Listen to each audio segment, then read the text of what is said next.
like something that's really important to us, we want to have answered. And usually that question actually has no answer. So it's our discomfort with like the void of nothingness, right? Like what happens when I die? Like why is this pattern in my life? Like what was the point of this horrible thing that happened? And like sometimes it's just like life is hard and stuff sucks and there's no answer to some of these things. Like nobody really knows what.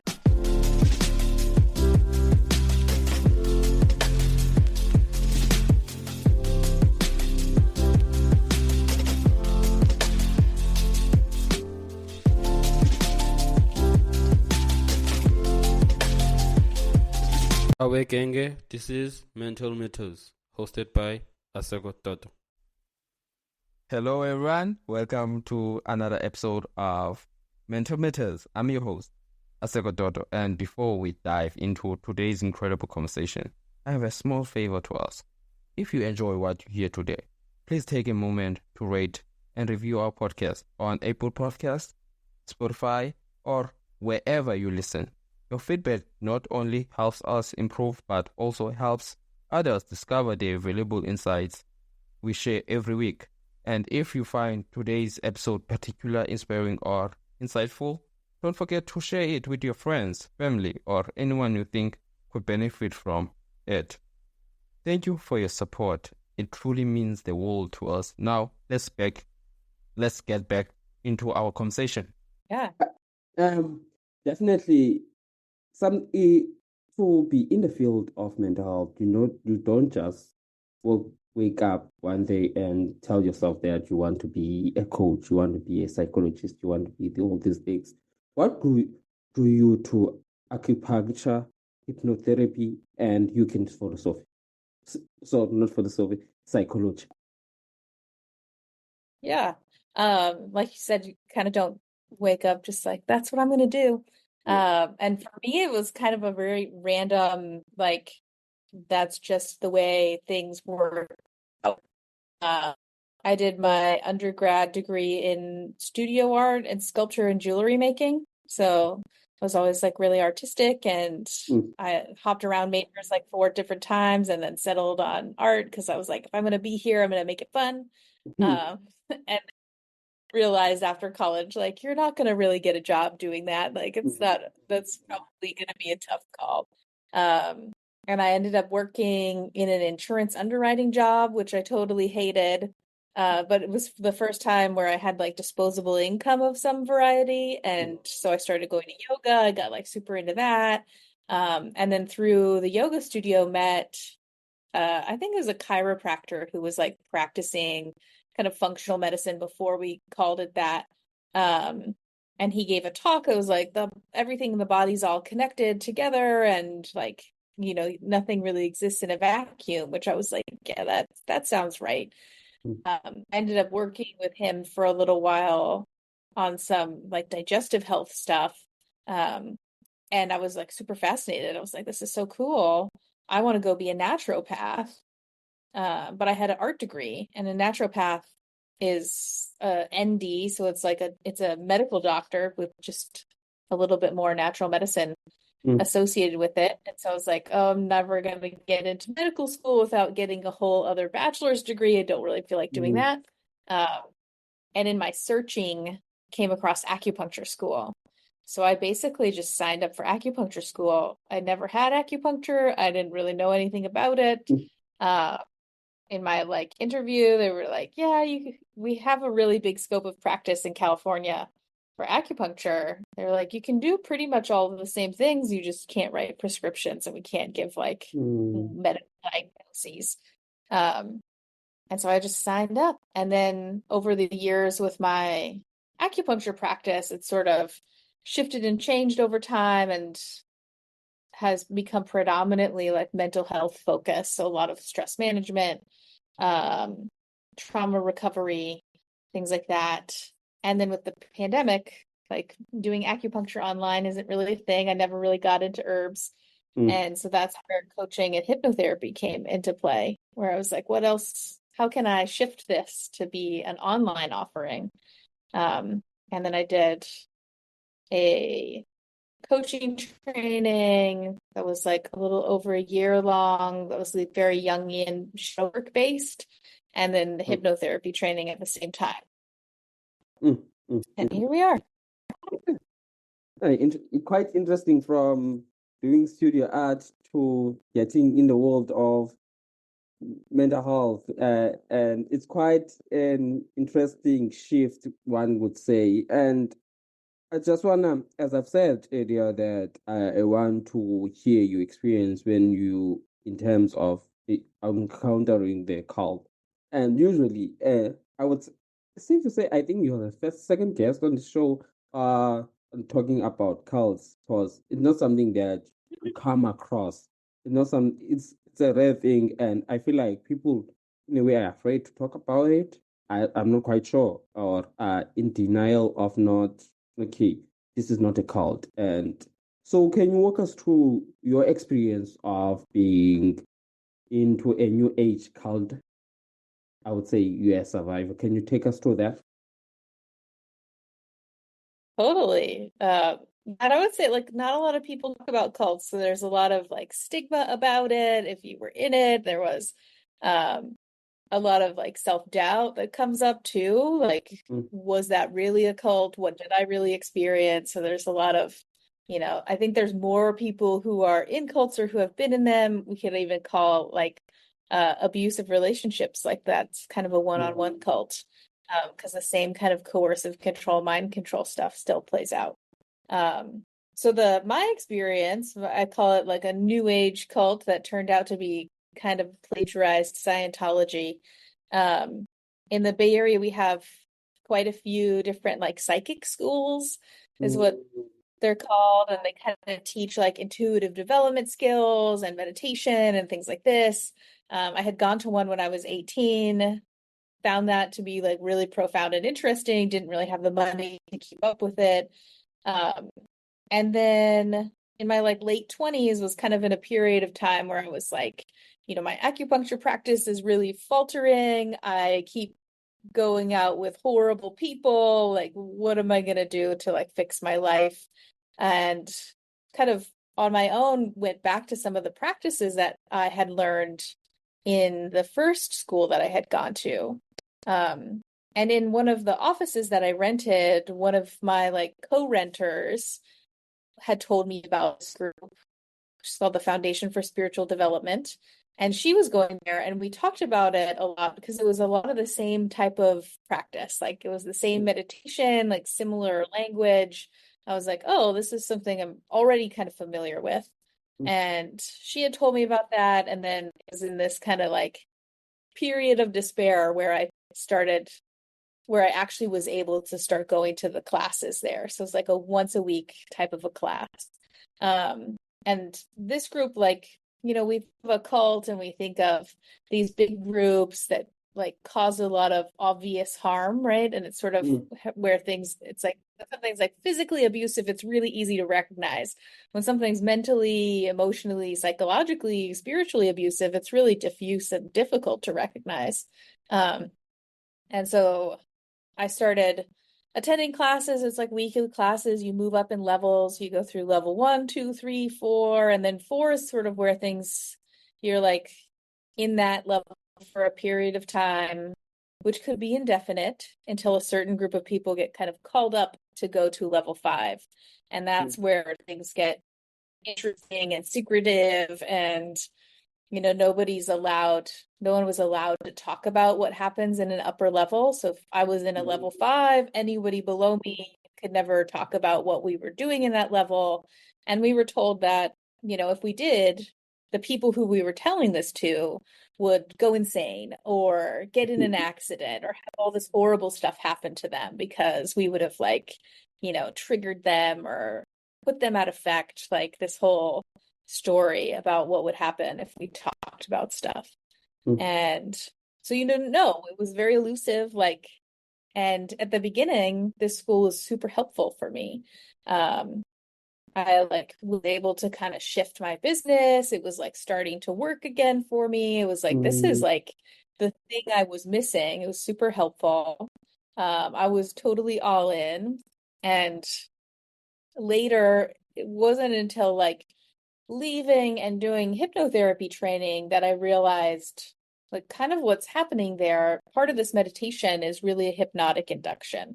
So every class you show up to, you do this meditation. And it's not like meditation in the purest sense of it is sort of just relaxing your body, clearing your mind. When we start adding in visualizations, eye movements, like that type of intention, it kind of creates a hypnotic state, whether it's meant to or not. That's sort of what happens. And when you're in a hypnotic state, you're highly suggestible. So we would do a meditation, and the instructions were to not come out of that meditative space. So when we do hypnosis, like in a clinic, we take you into hypnotic trance, and then we make sure to bring you out of it. Like sometimes there's clapping and like speaking really loudly. So like somebody really comes back to their body, they come out of that state. And in this environment, it was instructed to not come out of that state. In fact, like the goal was to be in that state 24/7. And so when you're still in that, it's sort of like alpha theta brain waves, like hypnotic trance state, you're in a suggestible state, which means anything that you hear or talk about that kind of vaguely matches something you already believe or think to be true, even if it's like unconscious to your conscious mind, like you believe it. So that's sort of the beginning of the mind control that's happening there, right? It's like you're doing this hypnotic trance, and then the class, the discussion that takes place afterwards, we're taking on a lot more, like your critical filter is really disabled. So people don't ask questions. Some things where if you heard a different person say it, you'd be like, oh, you're totally full of it. That's a complete, you're totally wrong, right? That's ridiculous. When you're in that state, listening to this person who's very charismatic, very confident, and kind of intimidating, like we believe it, and then we get wrapped up in it. So by the time I was like in the getting called into level 5 period of time, I'm like 100% in. Like if I don't get into this level, I thought my life would totally implode. And so in the upper levels of this school, like you're learning more like things about the secrets of the universe and all of this very new age concept and alien energies and all of this stuff, which is fun and interesting and like who knows, right?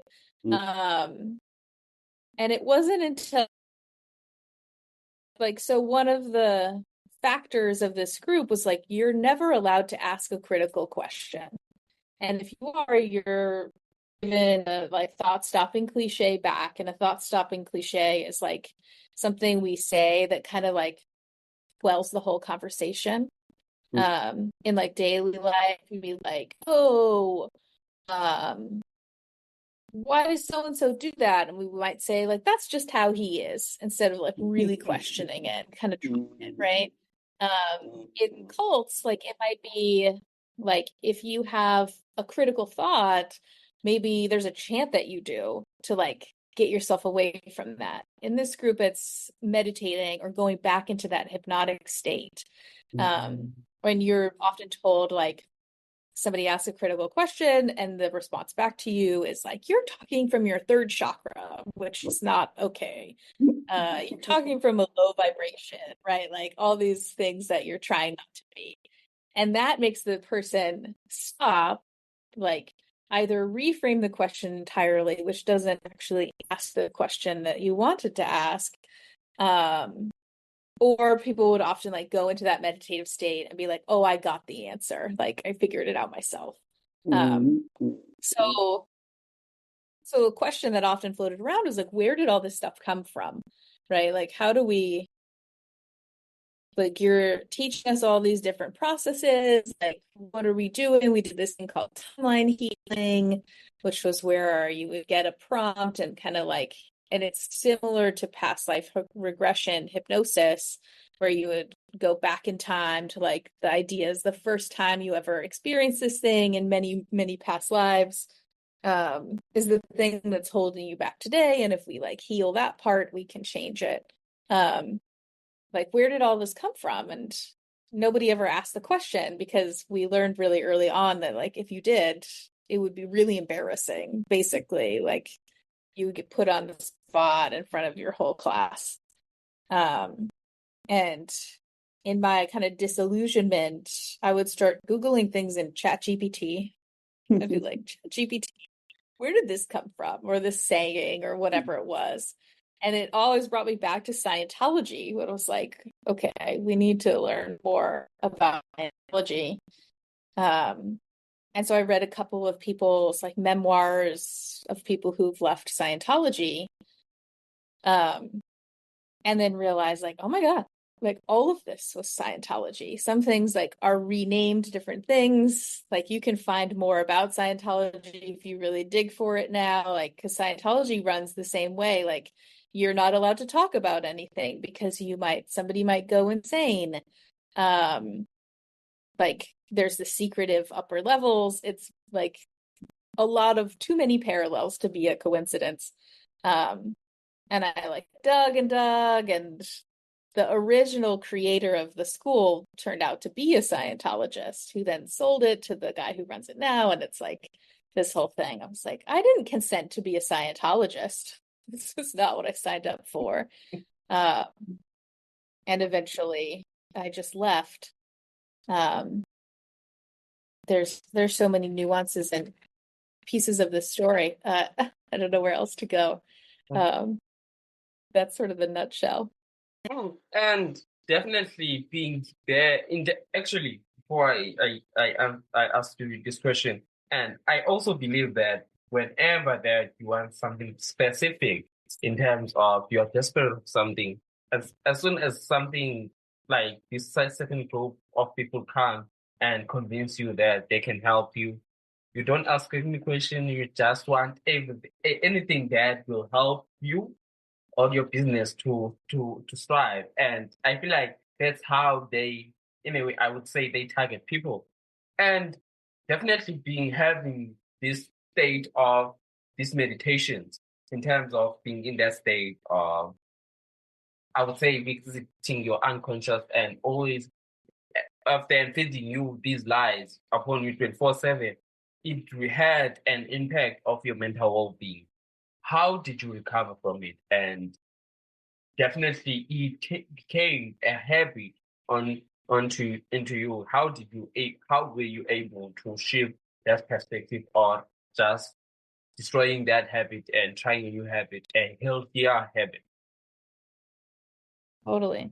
Yeah, and you're totally right about that. Like so I work with people now who are recovering from cults, and like one of the things that I tell people, like, we don't really recognize a cult until you're deep into it, right? It's like this thing seems great until it's not.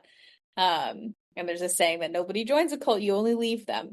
And that's kind of part of that. But a piece of it is like, I think the place that people really get hooked here is like, we have a question, right? Like something that's really important to us, we want to have answered. And usually that question actually has no answer. So it's our discomfort with like the void of nothingness, right? Like what happens when I die? Like, why is this pattern in my life? Like, what was the point of this horrible thing that happened? And like sometimes it's just like life is hard and stuff sucks. And there's no answer to some of these things. Like nobody really knows what happens when you die, or like how can you for sure get into heaven if that's a real place, right? And so somebody comes along and they say, yeah, I have that answer, and I know for certain that this is what it is. And that feels so good, right? Like that's the best drug out there. It's like somebody answering the unanswerable question. And then we really start to take it on even more. And as far as like my healing process, like the damage from the group, like the things that I noticed going on was like, I started to even like have a lot of physical symptoms. So it's like, if you're in a situation where, like, was I physically in danger ever here? Absolutely not. But it wasn't a safe place for me because of everything that was going on. So it, like, a lot of kind of like weird symptoms, like fatigue and mood swings and all of this stuff that was really difficult. Because I was very like somaticizing like what I was going through, like every week going to this class where you're kind of getting shamed or ridiculed in this really subtle way that was very difficult to even like put a finger on. And one of the, we talk about cults and like how they control different aspects of our behavior, the information that we get, the way we think, and the way we experience or express emotions. And here it was like kind of ingrained into you over time, this like, you're not really able to make your own decisions. So one of the practices we used was like the practice of speaking to spirit guides.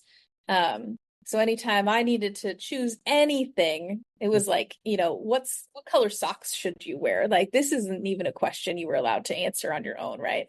You had to consult your spirit guides.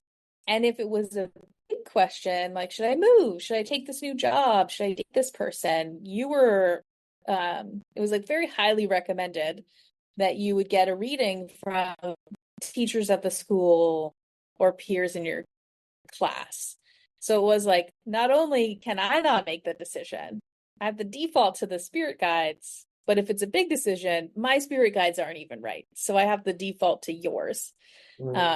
So decision making was something that was paralyzing, where I was like, making any type of decision was really hard.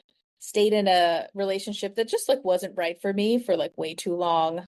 Had a lot of difficulties still with my business. Like, how do I every every encounter would get like processed over and over again. Like, how did I mess this up, or what was I doing wrong?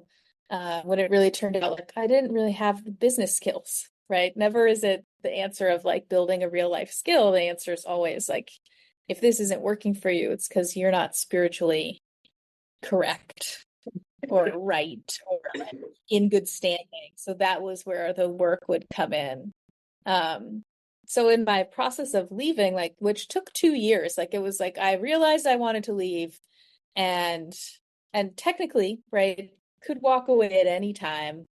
But part of what cults do is kind of implant phobias and fears. And a big one that a lot of my classmates also experienced was like the fear of leaving. Then we were told if you left, you were leaving the safe container that the school held for you. Bad things would happen to you. People die, people go insane, people get cancer, people's houses burn down.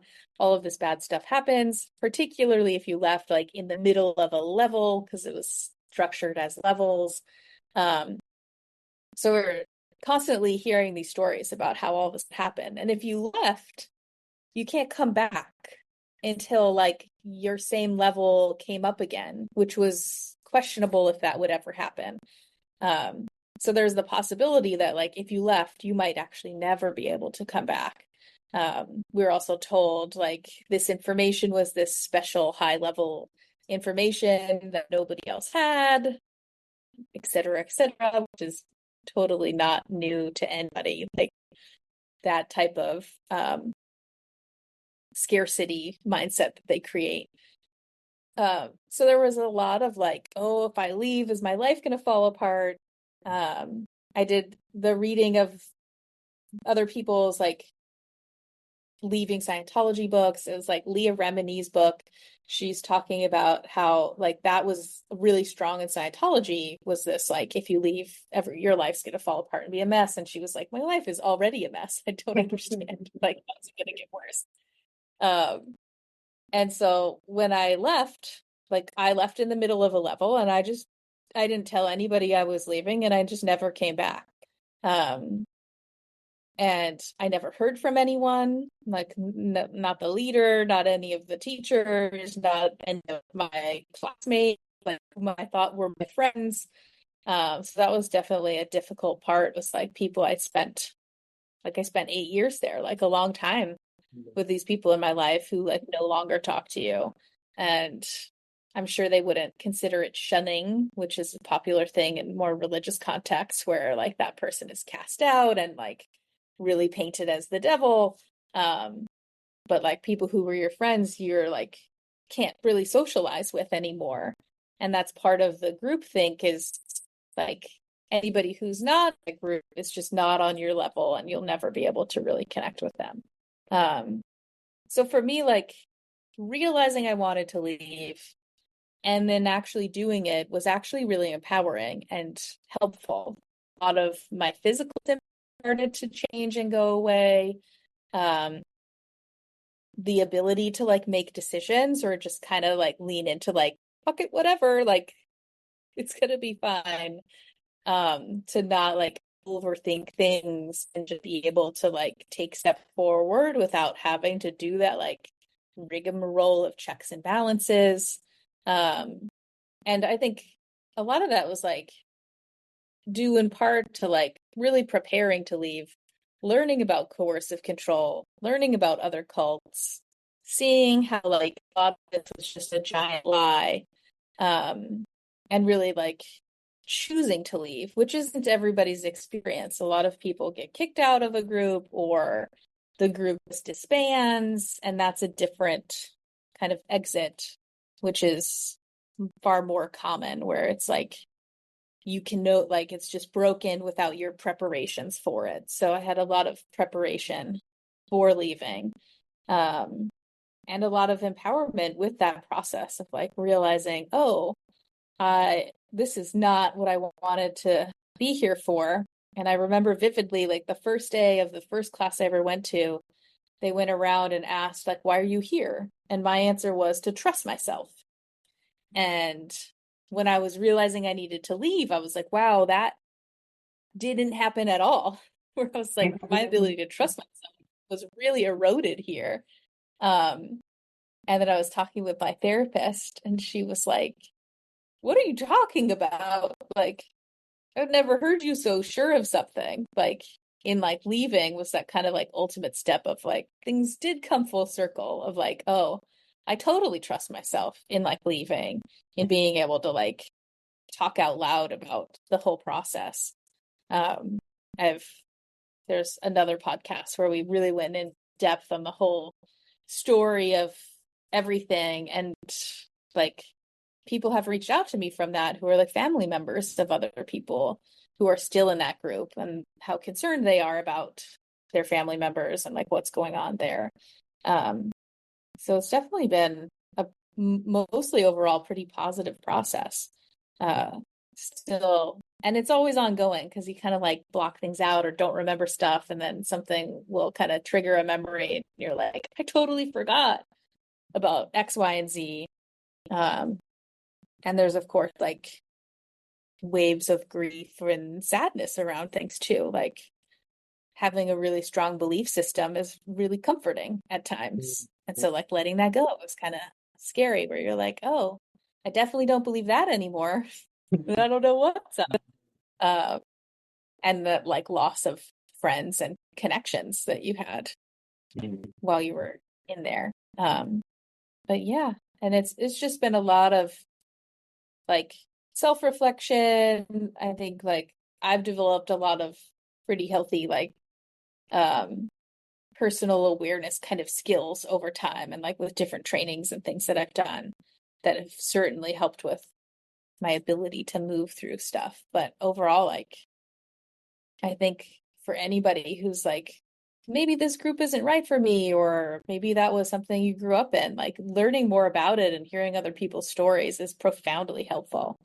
Because I think, I thought like, am I insane for thinking that this group is a cult? Like, this is really bad. Like, I'm not sure. And I reached out to some other friends who had left to like talk more about that, and consensus was like, yeah, nope, you're not wrong. Like we all had this experience, which is super helpful. And look, 8 years is quite a long time being in a place that in a way toxic towards you, not realizing it. how much is it toxic. You spoke about reaching out to friends that actually left the cult, and at some way, didn't you have that feeling of no, what I should follow them? Didn't did you have any of those thoughts? Like, so and so left, I should too. Yeah. Yeah. So for the most part, everyone who left that I like had connections with didn't really leave because they necessarily chose to and wanted to. And nobody was loud about it, right? So I had one friend who was like, you kind of have a class and you stay together throughout the whole thing. So one girl who was in my class, and she was forced to leave because like just her agreements with her family and like COVID precautions and X, Y, and Z. So like they wouldn't let her do class online, and so she was forced to leave. Another friend was also forced to leave because she had to miss class like too much apparently. Only one, maybe two other people who like chose to leave, and they just like left and didn't talk to anybody. And some people moved away, and so it was like things like that. So I didn't really like put two and two together of like even thinking to talk to them or like, why did you leave or what happened? Because we just assumed, oh, you moved, you can't come to class anymore. When I was like preparing to leave, I made very sure to be really loud about it. It's like, I'm gonna like, because we would all kind of like convene in the parking lot before and after class, and I would kind of talk about some of the things I was learning about the Scientology aspect or this and that, and talking about how I was planning on leaving. So definitely tried to leave the door open for anybody who did want to connect and talk about that with me. But I never really thought like, oh, they're leaving, I should too. There were a lot of excuses that came up for that. Definitely, you keep on telling yourself, no, it's going to be better in terms of if someone that has left or saying they don't know what they're doing and they are not in the mental capacity to, in terms of like you had this or your own belief that these things is for me, and I don't see the point of living if I leave my life will be worse, even though one would say that it was terrible, but it will be worse.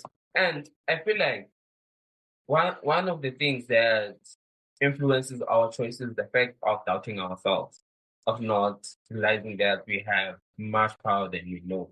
Because being able to not trust yourself is quite difficult. And I don't want to lie, at some point, I actually have that thing of not trusting myself, of doubting every decision that I make. And hearing you say that living was one of the choices that you trusted about yourself in terms of living, you believe that it is good for you. You believe that it was very toxic to you. And you mentioned the fact that as someone that deals with coaching people, helping people that are survivors of cults, how do you, I would say, how do you practice the the, the Jungian philosophy, and how is it different from other psychological frameworks? Yeah. So Carl Jung, yeah, we mentioned at the beginning, like he was a student of Freud, and then they kind of like parted ways, is my understanding, where he was like, I don't think you're right.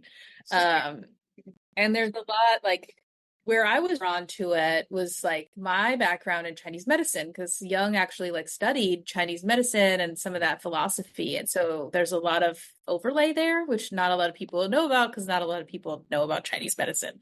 So I was like, that's pretty cool because it's sort of adjacent to like this kind of framework I already understand. And Chinese medicine really works with a lot of metaphor.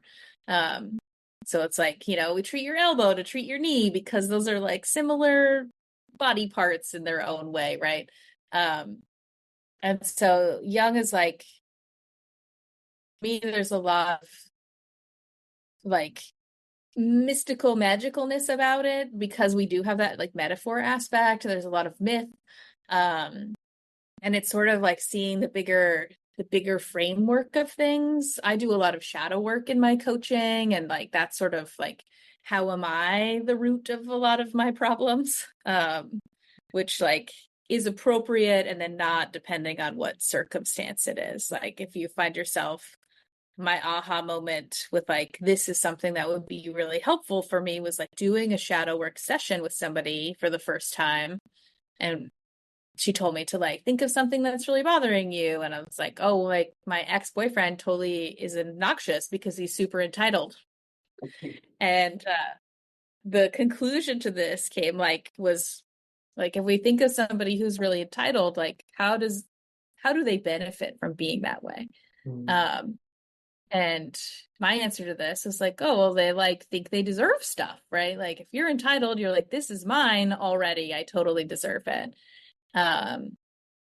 Which in a nutshell is like feeling worthy, which is something that I've always struggled with. I was like, oh, like this person feels really worthy, therefore them acting this way, even despite the fact it's in a very obnoxious context, like that would be triggering for me because that's something that I want really bad.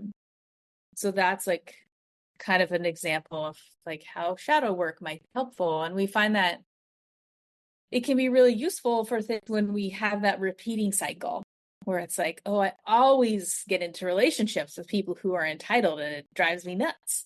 Or like I'm always frustrated whenever I have to wait in a line, or like those are very simple examples, but it's that recurring pattern that we keep doing over and over and over again in our lives. When it comes, and there's like a limitation here, right? Because the world is kind of a disastrous place sometimes. So there's like systemic things, like some people who, you know, if we're not encompassing the whole thing, like it can actually be really damaging to try to do shadow work around why you were the victim of a sexual assault, like, because it's like a bigger global picture of like why that's happening in the first place. That's not your pattern. And I would add, like, even with the cult that I was in, that was also a piece of it where everything was always your fault. And we find this in like a lot of spiritual belief systems too, where it's like, you know, you're the center of your reality, you're manifesting your reality. This is like, I don't buy into the manifesting idea, because if you're manifesting good things, you're also manifesting bad things. And like, is that really true? So if you had a negative thing happen to you, the belief system was like, oh, you chose that on some level, which is like such a way to warp with your mind and your thinking and your self-esteem and how you believe in yourself. So I kind of work with this as like, I call it the window of personal empowerment. And it's like on one end of the spectrum, we're in a really like victim state mentality, which is like everything's happening to me. I have zero control over anything. Everything is bad and I can't do anything about it unless the other things change, right? It's like all externalized.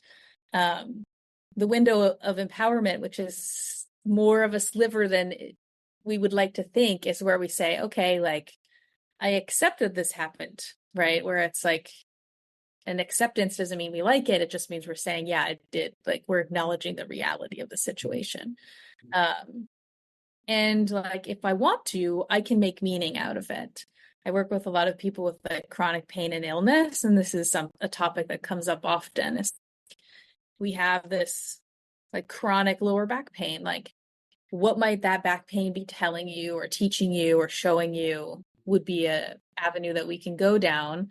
And for some people, that's super helpful because it pulls out of like wanting to fight it a lot, or we're like pushing and fight, which often makes it more uncomfortable. So if we get curious and explore a little more, sometimes our pain changes. Oftentimes our experience of that pain changes, even if the like pain itself doesn't resolve. But when we take this too far, we move into this place where we get a lot of doubt, self-doubt, that like shame, self-blaming, right? If like, oh, I have this back pain and it's my fault because I'm not dealing with my finances correctly and X, Y, and Z and everything is my fault. And then even if we correct those things, that might not correct the pain, right? Which then kind of feeds into this cycle. So it's like, that's a tool that we can use that can be really helpful and empowering for some people, not everybody, not every situation. And like that's sort of that digging under the layers of like how we think about things to like how might we move into a position of power with what's affecting us or impacting us versus like externalizing all of it. And when you spoke, actually, initially I was gonna ask you about shadow work, but fortunately you answered that, and it really, when you explained it, it really took me back to. I'm not quite sure if you're familiar with Fight Club, the movie Fight Club. I think one of the it goes back when you mentioned that you felt like you're not worthy when you spoke about your entitled boyfriend. It really took me back. For example, the guy, I forgot the actor's name, and Brad Pitt is one person, and it really shows that when we in this state of being ashamed of not knowing who we are, we just, I would say, bring up this alter ego, this ego that we know that if I can't do it, my alter ego will be able to do it. And it's quite the way that you are actually explaining shadow work, and not only looking at the pain, but also the cause and the effect of the pain. As much as sometimes things we look at it in a perspective at one perspective, not realizing that there are different type of perspective, and there are ways that we can deal with the pain and try to dissect it. You never know. More especially, I feel like the more with as much as we look at the physical pain, but also we need to look at the psychological pain, and I'll realize how do you feel, what causes you to feel like this.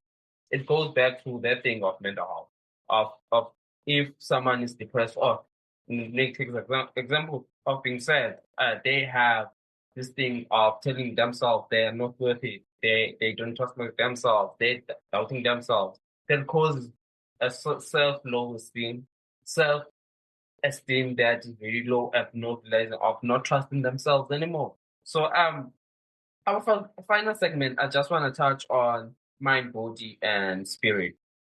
How do you integrate mind, body, spirit approaches in your practice to support mental health? Yeah. So we tend to really compartmentalize things, right? We're like, this is my mental health, this is my physical health. If we're into spirituality, or there's that piece of things, which like it's a substitute for spirituality, we could just say like greater meaning, right? Like greater meaning, greater purpose. And like we tend to like compartmentalize these things. You're working on your mental health or your physical health, and these things are all like these separate endeavors. I see them all as like being this interwoven circuitry, right? So like one thing is not existing in a vacuum, it's like in conjunction with all these other things, which also like stems out to like you're also not an individual in a society just like living all on your own, right? Like we have communities and families and government structures and like all of these other things that play into how we can actually even live our lives or like attain health if we wanted to. Because if you don't have access to health insurance or a doctor that speaks the same language as you in your town, like that's going to be a huge barrier. So when we look at like the mind, body, spirit connection, we're kind of, one thing might be more obvious than others, right? Like, so in my acupuncture practice, I do a lot of orthopedic work. Like you have pain, acupuncture definitely helps with that process. And we might not think necessarily that there is a mental emotional component to like a knee injury, but most of the time there totally is, right? Because we can think of it like if you've ever injured a body part that made it hard to walk, like that's really like there's a mental emotional component to that. I hurt my back one time and I was like, I'm gonna have a limp forever and no one's ever gonna love me. Like so there's like all of this ways we need to look at this as like this whole unit instead of just one-off things. So when we're dealing with, say, like a physical illness or ailment or pain or injury, while we should absolutely like be going to the doctor and physical therapy or acupuncture, whatever you're doing to like work on healing that thing, like don't forget about our mind and the emotions and what's associated with it and how that's impacting each other. And if we're working on like you have a lot of anxiety and depression, other mental health issues, like you've been through trauma, like we might think, oh, that's just my head that I need to work on. But there's a body piece of that too, because there's, we're getting more and more crossover here, like in mainstream practices where people will employ like somatic healing methods, like because our bodies are the actual result of those emotional feelings, right? Like our emotions are neurotransmitters and enzymes and hormones that get pumped through when we have an experience, which is a very physical experience. So nothing is devoid of the other. And then like with the spiritual aspect, it can all kind of bridge together where like we might use that pain to propel us into something new. I've seen countless times in my practice where like somebody had a terrible injury. I had a patient one time where they were like beat up, and then like because of whatever situation it was, they were able to access this program that would pay for a lot of the treatments that they needed, which included therapy, which was like very much needed for this person that they otherwise would have never been able to access. And like that's a terrible way to have to access therapy, but they were able to like find some gratitude for that whole process and like see the whole big picture of the whole thing. Like this happened and like that is a terrible thing to happen. And at the same time, I'm like able to grow and heal in a bigger way than I thought possible because I have access to these things now. So there's definitely like and that's that like meaning making piece of things where we can find a little more meaning in things. And sometimes that's the thing that really helps us. It might not cure the problem, but it can be like a step in the whole like soup of the conclusion, right? If we're like throwing everything into the pot.